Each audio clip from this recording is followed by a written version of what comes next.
तिलोपा तंत्रा के मास्टर थे, एक ऐसा पाथ जो लाइफ को पूरी तरह से अपनाना सिखाता है। वो है कि हमेशा मेडिटेशन में लीन रहते थे। उनका मन एक शांत झील की तरह था जो डिवाइन को रिफ्लेक्ट करता था। उनके दिल में कंपैशन भरा हुआ था और वो काउंटलेस सोल्स को उनके ट्रू नेचर की तरफ गाइड करते थे। तिलोपा एक बड़े स्कॉलर और रिवियर्ड बुद्धिस्ट मास्टर थे। वो 10th and 11th सेंचुरीज में रहते थे, एक ऐसा टाइम जब एसोटेरिक नॉलेज गुरु से शिष्या तक ओरली पास की जाती थी। तिलोपा इन टीचिंग्स के मास्टर थे। उनके अंदर जेनरेशंस की विजडम थी। उनकी टीचिंग्स प्रोफाउंड थी लेकिन सिंपल भी थी। वो सिखाते थे कि एनलाइटनमेंट कोई ऐसी चीज नहीं है जो फ्यूचर में कभी मिलती है, बल्कि ये तो हर बीइंग के अंदर ऑलरेडी प्रेजेंट है। वो मेडिटेशन के इंपॉर्टेंस पे जोर देते थे, मन को शांत करने पे, ताकि हम इस इनर रियलिटी को एक्सपीरियंस कर सकें। इन शांत पहाड़ों से बहुत दूर रहते थे नरोपा, एक ब्रिलियंट स्कॉलर। वो प्रेस्टिजियस नालंदा यूनिवर्सिटी के हेड थे, जो कि एक रिनाउंड सेंटर ऑफ लर्निंग था। अपनी वर्ल्डली सक्सेस के बावजूद नरोपा कुछ और ज्यादा चाहते थे। वो उस ट्रूथ को ढूंढ रहे थे जो स्क्रिप्चर्स के पार थी, वो ट्रूथ जो सिर्फ अंदर ही मिल सकती थी। नरोपा ने एक ग्रेट मास्टर के बारे में सुना था जिसका नाम था तिलोपा, एक ऐसा आदमी जिसने कंप्लीट लिबरेशन अटेन कर लिया था। उनके अंदर एक आग सी जल उठी, एक longing to meet this enlightened being. उन्हें पता था कि तिलोपा के पास यूनिवर्स के सीक्रेट्स और उनके अपने ट्रू नेचर को अनलॉक करने की है। अपनी कंफर्टेबल लाइफ को पीछे छोड़कर नरोपा तिलोपा को ढूंढने के लिए एक कठिन और खतरनाक सफर पे निकल पड़े।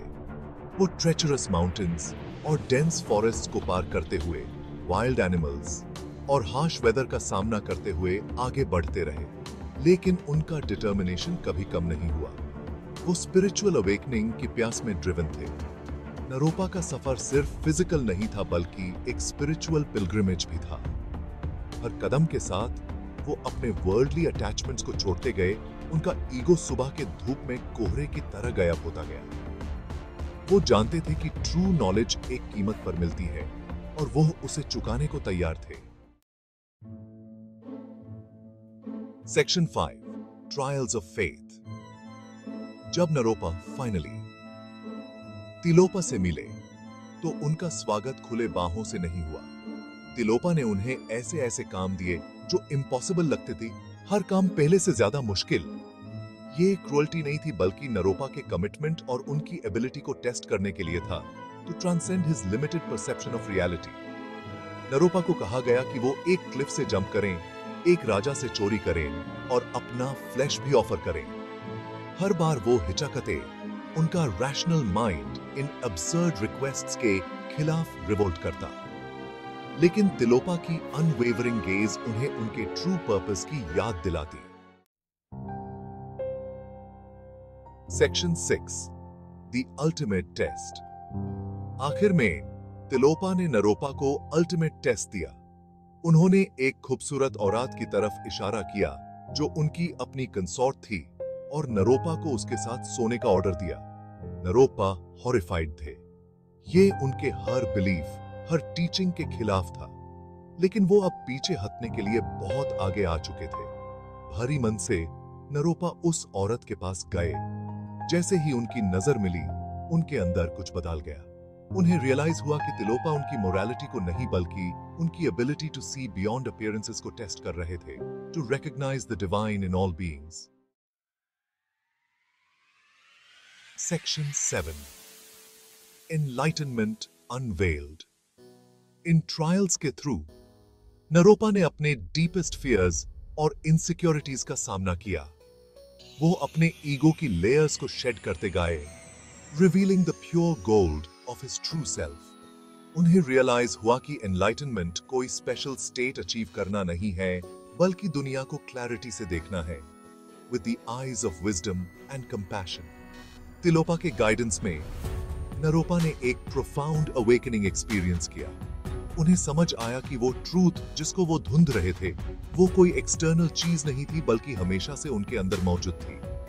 It was the awareness that illuminated his every experience, the boundless love that connected him to all beings. Section 8. The lineage continues. 12 लंबी years के बाद तिलोपा ने नरोपा को अपना सक्सेसर डिक्लेयर कर दिया। नरोपा ने न सिर्फ टीचिंग्स को मास्टर किया था बल्कि उन्हें पूरी तरह से एम्बॉडी भी किया था। वो खुद भी एक रिनाउंड टीचर बने और उन्होंने ये lineage of wisdom countless students को पास ऑन की। नरोपा की टीचिंग्स दूर दूर तक फैली, carried by the wind of his wisdom. उन्होंने कई मॉनेस्ट्रीज एस्टैब्लिश किए और न्यूमरस टेक्स्ट्स लिखे, ये इंश्योर करने के लिए कि तिलोपा की लिनिएज की मशाल हमेशा जलती रहे। सेक्शन 9. A timeless bond.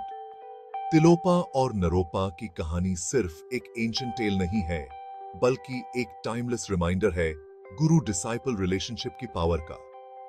ये सरेंडर के इंपॉर्टेंस को हाईलाइट करता है, of trusting in the wisdom of a true master. ये ग्रेस की ट्रांसफॉर्मेटिव पावर का, अनवेवरिंग फेथ का एक टेस्टमेंट है जो माउंटेन्स को हिला सकती है और स्लीपिंग बुद्धा को अंदर से जगा सकती है। तिलोपा और नरोपा के बीच का ये बॉन्ड टाइम एंड स्पेस से परे है और ये सीकर्स को उनके अपने स्पिरिचुअल जर्नीज पे इंस्पायर करता है। Section 10. Seeking with in. Tilopa और नरोपा की टीचिंग्स हमें याद दिलाती हैं कि ट्रूथ कोई ऐसी चीज नहीं है जो बुक्स या रिचुअल्स में मिलती है। इसे डायरेक्टली एक्सपीरियंस करना होता है through the practice of meditation, through the cultivation of compassion and wisdom. उनकी कहानी हमें इनकरेज करती है कि हम अपने अंदर झंकें to seek the guidance of our own inner guru. ये हमें याद दिलाती है कि जर्नी टू एनलाइटनमेंट चैलेंजिंग है लेकिन अल्टीमेटली रिवॉर्डिंग भी है। एक ऐसी जर्नी जो हमें वापस हमारे true home, the heart of existence ले जाती है।